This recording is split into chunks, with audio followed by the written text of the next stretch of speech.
Hoje, dia 13 de janeiro de 2022, novamente quero, pela terceira vez, fazer um vídeo, assuntos salpicantes, distintos, sobre a história da nossa cidade, do nosso município. Este, portanto, é já o terceiro vídeo, formando assim como que um grupo para que no futuro os interessados possam se inteirar de assuntos interessantes e até polêmicos. Uma coisa muito curiosa que foi muito forte, marcou época na nossa história, aconteceu no dia 2 de dezembro de 1918, quando houve as eleições. Naquela época os partidos eram municipais. Não existia, como hoje, o Partido Federal. Cada município tinha lá seus partidos e eles se ajustavam aos estaduais, aos grupos, conforme os interesses, as conveniências, as coligações viáveis e possíveis, conforme a legislação vigente à época. E aqui, portanto, tinham dois partidos, Cascudo e Pororoca. Eram partidos municipais. Assim, Cássia tinha os seus, Passos tinha Pato e Peru, Guaranésia tinha Peludo e Pelado, ficou até muito folclórico, e assim por diante. Pois bem, no dia 2 de dezembro houve essa eleição, e nessa eleição, já mais à tarde, perto do encerramento, foi assassinado o Gato Preto. Esse Gato Preto era um policial desertor do estado do Rio de Janeiro. Aconteceu lá alguma coisa, ninguém sabe explicar, mas ele fugiu, desapareceu e chegou aqui, e aqui viveu alguns anos, poucos, com a sua esposa, não tinha filhos, e aqui se envolveu na política. E nesta eleição ele foi assassinado a tiros, aqui na casa onde hoje é o pátio da prefeitura, era a sala também da votação. Ele foi assassinado por uma desavença eleitoral. As eleições eram muito diferentes, o voto era público. Então cada partido tinha sua mesa, sua diretoria, os representantes e o livro. Então a pessoa chegava, assinava o nome no livro de presença do partido que seria o interesse dela. Logo percebia-se qual estava na frente. Era ao vivo, não era público. E somente os homens poderiam votar. O voto feminino chegou em 1930, na Revolução de Getúlio Vargas. O voto feminino e o voto secreto. Foi Getúlio Vargas que, para combater a corrupção eleitoral das eleições que se sucediam no Brasil, estabeleceu o voto feminino, as mulheres então agora poderão votar, e também o voto universal secreto. Então, dali para cá, a pessoa recebia uma cédula de papel com a relação dos nomes e riscava o nome da sua preferência. Era uma votação muito simples e a diretoria, os mesários, assinavam nas costas da cédula, que era depositada numa urna de madeira. Foi um grande passo, mas foi muito frágil, porque as urnas de madeira não eram lacradas. À noite elas eram normalmente visitadas pela corrupção, que trocavam cédulas. É daí que vem o princípio de trocar cédulas, porque a pessoa leva a cédula pronta para pôr dentro da urna de madeira depois que assinaram o livro. Então a pessoa ficava lá, ia percebendo, depois à noite ia lá, abria a urna de madeira, fazia uma apuração rápida, punha um resultado interessante. Então houve no Brasil, até de 1945 para trás, nas eleições, diferentes e grandes corrupções, manipulações escandalosas. Mas era o critério, já era um passo a mais, porque o voto já era secreto. Você trazia de casa um envelope com a cédula dentro, só colocava na urna, mas a urna de papel, de madeira, facilitou muito a corrupção. Eram violadas com facilidade. Então, essa eleição, esse Gato Preto se aderiu, se colocou juntamente com um bloco político, e já na noite anterior, 1º de dezembro, ele já foi visitar a casa chamada Curral Eleitoral, onde hoje foi a casa do Paulo Peixoto, ali a casa antiga do Chico Gordo, casarão cheio de janelas, e desmanchou para fazer a nova, a atual. Então o pessoal estava ali reunido para a janta, o café da manhã, o almoço, e era conduzido a vigilância de jagunços até a prefeitura velha para a votação. Era uma violência incrível. A política tem um lado sempre muito tenso. Pois bem, logo então apareceu já a tendência acentuada, e o Gato Preto morava lá na praça do Dr. Lafayette Soares, com a mulher dele, os dois, desceu para votar, já percebeu a diferença, meteu o pé na urna, quebrou a urna, espaventou a urna, andou batendo em alguns, ele era um soldado da polícia do Rio de Janeiro, era um desertor, e foi lá assassinado pelo senhor Agnello de Castro, pai do padre Antônio Secundino, que deu nele um tiro no peito, ele morreu lá na sala. Depois dele morto, apareceu muita gente valente, pisava em cima dele e falava: Mia, gato, Mia, Mia. Mas foi uma tragédia. Essa eleição fez com que algumas pessoas mudassem daqui. Inclusive a família do padre Antônio Secundino de Castro foi embora para Goiás logo em seguida, porque criou-se um ambiente muito desastroso, muito cruel, de vingança. Então o senhor Agnello e dona Adélia, eles reuniram os filhos, familiares, primos, parentes, e de carro de boi foram morar lá no interior de Goiás para fugir da vingança, porque não era a vingança do Gato Preto, mas do bloco político que ali estava exposto a uma situação de vulgaridade. E essa família ficou por lá, progrediu, cresceu, prosperou e por lá se aninhou e nunca mais voltou aqui, a não ser o padre Secundino, que já no meu tempo de padre quis vir aqui, já idoso, e veio 2 ou 3 vezes e foi muito bem recebido e foi muito bem aceito, acolhido, até porque aqueles ranços já não existiam mais. Ele veio aqui depois de cerca de 50 anos. Então isso foi importante.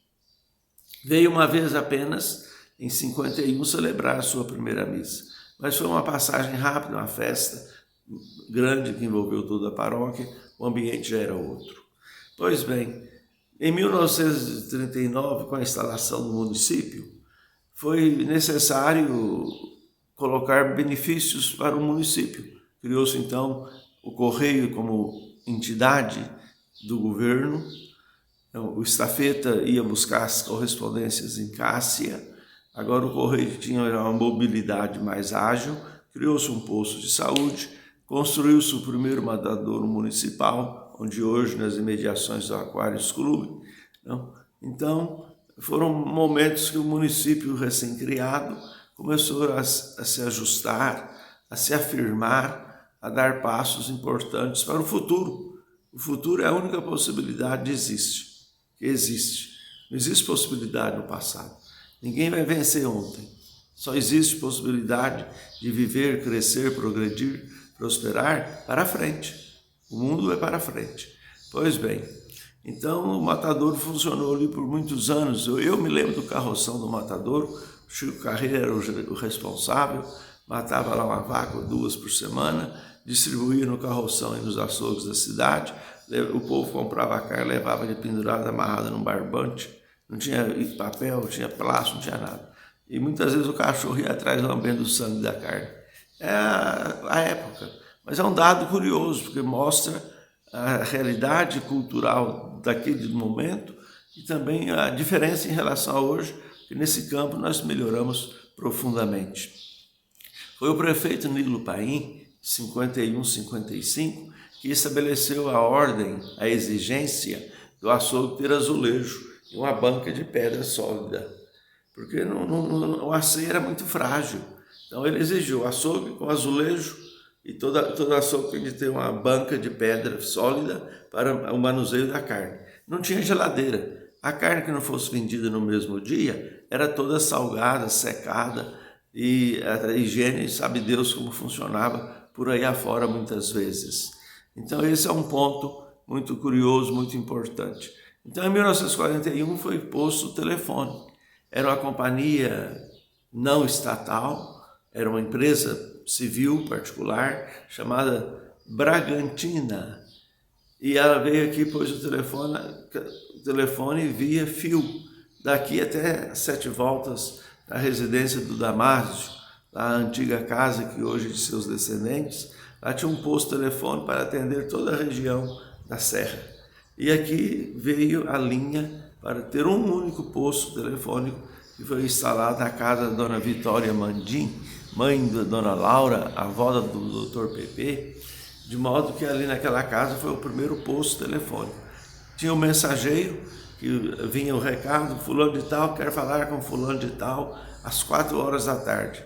Vinha cedo a notícia e o mensageiro ia lá buscar a pessoa, ficava lá de plantão esperando até que completasse as ligações, que era tudo manual e era via fio. Então, esse telefone funcionou lá e atendeu e serviu muito bem na época da sua competência, a necessidade do lugar.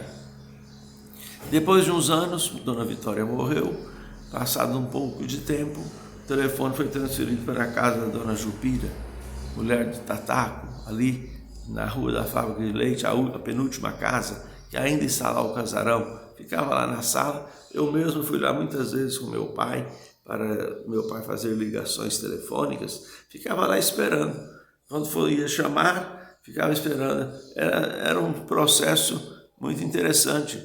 Tinha um telefone fixo na caixa, era uma caixa de madeira. Você entrava dentro, fechava a porta, abafada, não era ventilada, não tinha luz, e tocava a manivela do telefone, um fone no ouvido, o outro na boca, tocava a manivela e ficava lá. Paraíso, ô Paraíso, porque a ligação ia para Paraíso. Arranja a vaga, arranja a linha, Paraíso. Fulano está aqui esperando, tem dó, tem paciência. Depois de um certo tempo, o Paraíso liberava a vaga, porque o Paraíso era central, mas de toda a região. Então, via Damasio, 7 voltas, Paraíso. E esse telefone funcionou até 1966, quando foi fundada por um grupo de pessoas aqui, a Companhia Telefônica de Delfinópolis, Teledel, e com 62 aparelhos, mas só falava urbanamente, dentro das casas. Não tinha interurbano. Interurbano continuou lá na Dona Jupira, um posto público. E tinha um perto de Olhos d'Água, na Fazenda Bom Jardim, do senhor Orlando Pinto, que também depois puxou a linha telefônica, mas era no tempo das dificuldades. Fazer a linha telefônica ficando postes, esticando fios, era muito precário. Era uma invenção formidável de Gumbel, o seu inventor norte-americano, mas quem olha o celular de hoje e lembra desses telefones como eu me lembro, é muito folclórico até. Pois bem, em 1966, então, surgiu a Teledel, essa empresa local, com diretoria, estatuto, regulamento normal. Era uma empresa comum com 62 telefones que só falavam dentro da cidade. Via uma central que era ali na rua Sebastião Soares da Silveira, onde hoje está a casa, foi demolida. Existe ali vizinho o antigo local da Emater, vizinho da padaria do Júlio. Então a pessoa tirava o fone do gancho, acendia uma luz lá na central. A telefonista falava as suas ordens. A pessoa dizia, eu quero falar no número 529, que era o número da casa paroquial. Ela ligava o pino, apertava a mão na campainha, e eu ia lá atender, o padrinho no caso, ia lá atender o telefone, conversar. Quando acabava, desligava a luz, piscava, ela tirava o pino. Era muito precário, mas era sucesso. Quantas pessoas que estão aqui trabalharam lá como telefonistas, 24 horas se revezando. Até que em 1982, o governo do estado conseguiu nos conceder um benefício maior através da Telemig, que hoje não existe mais, foi privatizada. É a Oi. Então, é parte da Oi. Então veio o telefone DDD, descagem, distância direta. Aí falava dentro de casa, dentro da cidade, e falava também interurbano. Aí morreu o telefone da dona Jupira, foi recolhido, desapareceu, a companhia Teledel foi extinta na formalidade da lei, e o material foi descartado em grande parte, era tudo muito superado, e colocou-se esse telefone que temos hoje. E é aqui no fundo da casa paroquial, num terreno cedido pela prefeitura. Na época o prefeito era o Tião do Júlio, 1982. Ele então cedeu ali o terreno, construiu essa torre, colocaram ali a pequena casa, todo o maquinário, de modo que o telefone deu um grande salto. né? E no dia da inauguração, me lembro bem, inaugurou, fez lá a cerimônia oficial, um grupo de pessoas, representação da cidade, pessoal, banda de música, tinha uns foguetes, e aí a dona Laura Mandim, filha da dona Vitória, onde foi o primeiro posto telefônico, e mãe do Dr. Pepe, foi a primeira pessoa que falou no telefone. Fez uma ligação aos Estados Unidos com alguma pessoa parenta dela e conversou. Me lembro dela dizer: hoje estou falando pela primeira vez interurbano internacional. Estava lá em pé, moleque. Então, a memória guarda essas cenas. Era uma professora, tem ali em homenagem a ela a biblioteca ao lado do grupo, muito competente, estudou no Colégio Paula Fracinete em Paraíso, lá formou-se em 1923. Então, era uma senhora referencial. E aí aconteceu a questão do telefone, o progresso chegou, e atrás do telefone muitas outras coisas vêm naturalmente. Uma curiosidade interessante é que quando todo o processo da emancipação político-administrativa do município de Cássia, virando Delfinópolis um município autônomo, foi que depois de tudo pronto, concluído na mesa do governador para a assinatura do decreto, percebeu-se que faltava população. Não tinha população suficiente. Então tudo tinha desmoronado, caiu tudo por terra, porque não tinha a população, faltavam 900 habitantes, era o mínimo exigido pela lei. Então meu avô, que era da comissão, Manuel Leite Lemos, teve uma ideia. Ele era muito amigo do prefeito de Passo, Dr. Lourenço de Andrade, era tudo intervenção federal, ditadura do Vargas. Ele pensou, o Dr. Lourenço, ele sabia, era amigo do Dr. Lourenço, o Dr. Lourenço não gosta do Glória, que é distrito de Passos. Eu vou lá em Passos, de emergência, de trem de ferro de Belo Horizonte a Passos, passando por Bambuí. Eu vou lá pedir a ele que nos doe o distrito do Glória, porque aí nós vamos ter população suficiente. O Dr. Lourenço prontamente atendeu, na hora. Fez um decreto, que a legislação permitia, era assim, fez um decreto transferindo o distrito do Glória para o novo município de Delfinópolis. E aí então pôde sustentar a emancipação. O governador assinou 17 de dezembro de 38, decreto 148, que era ditadura, não tinha lei. Tudo era feito via decreto. O governador decretava, o prefeito decretava, não tinha Câmara, não tinha Senado, não tinha Congresso, não tinha Assembleia Legislativa. Não, o governador governava por decreto, o prefeito, era outra realidade.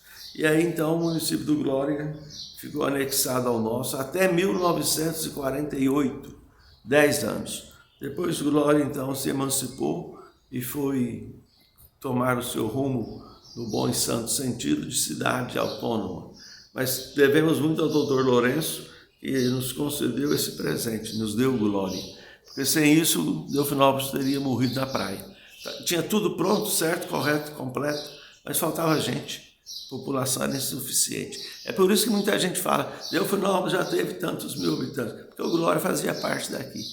Nunca teve tanto habitante como hoje. Delfinópolis não diminuiu nunca, está crescendo. Hoje, pelo censo oficial do IBGE, a última referência, é 7.204 habitantes. Agora você põe a população do Glória, vai para 11, 12, 13. Então, Delfinópolis acabou. Não acabou não, está aqui vigoroso, crescendo.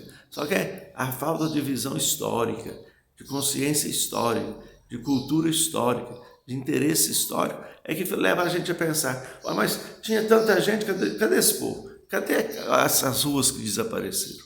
Cadê as casas que sumiram? Não, o tanto que faz de casa não dá, porque o povo está aumentando. Mas esse é o fato histórico.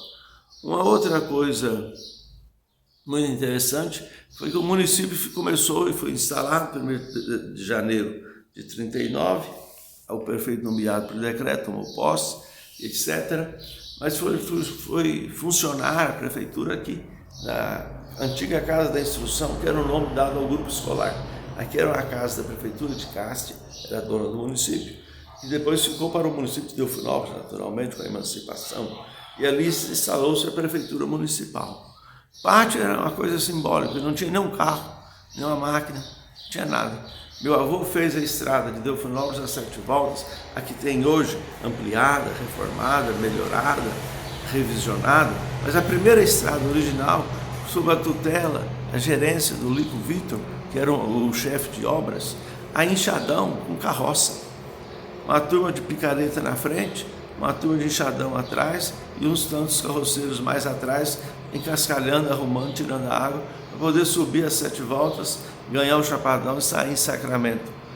Veja, hoje não, então o pátio era carroça, 2 ou 3 carroças. Tinha, a única propriedade da prefeitura era o carroção do Matadouro. Depois meu avô comprou em 42 um Ford, que o Dr. Lafayette o apelidou de patriota, porque toda vez que ia viajar quebrava. Então ele falava, esse carro é patriota, não gosta de sair daqui. O Dr. Lafayette era um homem brilhante, formou em 1935 na Universidade do Rio de Janeiro, médico de grande competência. Então depois ele apelidou o carro da prefeitura de patriota. É só falar que vai viajar e quebrava. É um carrinho antigo, dentro das possibilidades, mas teve a sua serventia. De modo que depois a prefeitura passou para a casa onde hoje é o escritório de contabilidade Ebenezer, a sorveteria, a lojinha de telefone. Ali tudo era a casa só do Sr. José Abrão que residia, tinha a loja do Gastão posteriormente, mas ali depois o Gastão mudou para Belo Horizonte, a loja acabou, a casa ficou fechada e a prefeitura passou a ser lá. Deu uma melhora muito boa, mas era uma casa residencial. Até que em 1968, o Gelô comprou do senhor Salim Abrão Pedro, o prédio onde hoje é a prefeitura, fez uma ampla reforma, construiu um gabinete, sala de espera, fez uma ampliação para o fundo, arrumou o telhado, uma reforma geral, montou, e no dia 31 de janeiro de 1971, eu fui lá, era jovem, assisti, inaugurou-se a prefeitura municipal, que é a de hoje ainda, não? Já foi reformada, foi ampliada, vão crescendo para o fundo, mas Delfinópolis merece uma prefeitura competente. A nossa prefeitura é uma cabana, uma coisa humilha a cidade. O prédio só tem uma porta. Os funcionários têm de entrar por um corredor lateral. Então é um prédio que valeu, naquele momento, foi um sucesso, uma grande obra, valiosa, importante, só que 51 anos depois não serve mais. Abafada, ventilação ruim, gabinete apertado, corredores, puxa aqui, puxa ali, escada. Então é um prédio absolutamente superado, vencido, mas Delfinópolis fica teimando com algumas coisas. A teimosia é nosso adversário. Vamos fazer uma prefeitura nova, bonita, imponente, andar de baixo uma parte da prefeitura, andar de cima outra parte da prefeitura, lateralmente o prédio da Câmara, todo solene, poder distinto, mas pode ser residencial, no sentido de vizinhança, isso não tem problema. Mas, infelizmente, a nossa situação ainda é muito fraca. E aí, aquele prédio foi cinema, da prefeitura atual, foi cinema, foi sala de teatro, o Padrinho gostava de fazer teatro. Fez muitas, dezenas de peças teatrais. O pessoal pagava para entrar, tudo social, terno e gravata, elegante, as mulheres, as jovens, era um ambiente festivo. Então foi sala de cultura, foi sala de teatro, foi cinema, foi Banco do Itaú, na década de 50, foi depois também fábrica de sapato, a Disa, Delfinópolis Indústria S.A., também passou, acabou. Depois, então, virou prefeitura e até hoje é prefeitura. De modo que são dados da história que nós precisamos perceber com grande competência, com grande esforço, porque é uma coisa importante, ter consciência da história. Eu estou terminando esse vídeo, o terceiro do ciclo da nossa terra, Delfinópolis, etc. Mas quero fazer um apelo, que a escola tem o grupo escolar, que hoje tem outro nome naturalmente, mas que é municipal, era estadual, depois passou a municipal do governo do Eduardo Azeredo, fez esse crime contra a educação mineira, municipalizou a história, pôs a política lá dentro da escola. A diretoria é cargo de confiança, e etc, etc, etc. Quando era estadual era concurso público, ou então indicação responsável, idônea. Hoje a escola é municipal, então o governo do estado fez uma coisa muito errada. Nós temos de aprender uma coisa, amigos e amigas. Eu sou livre, independente, posso falar claramente, não tenho medo de nada, de ninguém, porque eu tenho a verdade. Eu não aprendi a lição da mentira, nem da meia-verdade, nem da meia-mentira, não. O que é sim, o que é não, é não. O resto, joga fora. Então, a escola precisa ter a matéria, a disciplina, sobre a história da sua cidade. As crianças precisam saber a fundação, a emancipação, fatos importantes, acontecimentos notórios, dados de simbologia, como, por exemplo, no tempo do Dr. Fernando, no seu terceiro mandato, segundo mandato, aliás, criou-se a bandeira do município, criou-se o hino do município, que é a obra de dois padres, Lucas e Ildeu, meus antecessores, criou a simbologia municipal. Então isso é importante saber quando apareceu, quem fez, quem compôs, quando foi, a poesia, a letra, a música, o contexto. Então isso é importante. A criança sai da escola, vai para o ginásio, se perguntar o hino da cidade, não sabe, as datas importantes não sabe, porque falta uma consciência cívica muito clara. Dia 7 de setembro não é feriado passear, é celebrar o Dia da Pátria. 16 de julho, o Dia do Estado de Minas Gerais. 17 de dezembro, o Dia do Município de Delfinópolis. Um desfile, uma celebração. Ah, tem pandemia. Pandemia é 2 anos. Tem 83 anos de idade. Então, fazer uma festa cívica, uma sessão solene na Câmara, uma sala de literatura, divulgar, criar consciência histórica. Um povo que não conhece o seu passado, não conhece a sua raiz, não conhece o seu fundamento. Então, Delfinópolis carece a escola com um método principal, que as pessoas tenham um professor de história. Uma pessoa que possa, uma vez por semana, ou durante 1 ano ou 2 anos, seja lá o tempo necessário, no ginásio também, falar da história do município, os personagens importantes, os filhos importantes. Aqui todos são importantes, mas alguns sobressaíram. O Dr. Homero Pinto, inventor de uma máquina extraordinariamente importante no Rio de Janeiro, nela tem um Y para identificar Delfinópolis. Já foi falecido, ninguém nem sabe quem é, ninguém nem pergunta por quê. Fica esse lero-lero de faz um hasteamentozinho de bandeira e pronto. Não, é preciso formar a consciência cívica, ética, moral, o sentimento nacional, o sentimento pátrio, no bom e santo sentido, a simbologia do país, do Estado, a nossa bandeira de Minas, com o verso poético de Virgílio, orador do Império Romano no século I, libertas quassera também, a liberdade mesmo que seja tarde. Então o esforço, essa frase devia nortear a nossa vivência cívica, social, liberdade mesmo que seja tarde. Liberdade que tardia, depende da tradução, estou traduzindo corretamente, gramaticalmente é liberdade, liberdade que mesmo que tardia, ou que mesmo que seja tarde. O ajuste gramatical é a direita de quem interpreta, quem traduz. O sentido é mantido. Então, não pode perseguir ninguém, não pode vingar de ninguém, não pode haver corrupção nenhuma, porque a liberdade é o nosso destino. Então, é uma frase bonita, estudar isso. A bandeira do município, que está superada. Cadê o café? Acabou, desapareceu. Agora é banana. Tem de reformar a bandeira do município. O símbolo dela morreu, sumiu. Ela não simboliza mais nada. Então, tudo isso é importante que a gente tenha consciência cívica da história para fazer os ajustes necessários. Não? Com a bandeira do ginásio, do professor Odilon José Rosa, tinha uma frase em latim muito bonita, muito importante: estudar para a vida, não para a escola. O Odilon era um homem intelectual, respeitoso, culto, foi seminarista, estudou no mesmo seminário que eu estudei, foi meu professor de francês. Então, estudar para a vida, não para a escola. Então, estudar não para passar de ano, não para tirar nota, mas para ter vida competente, clareza, conteúdo, beleza.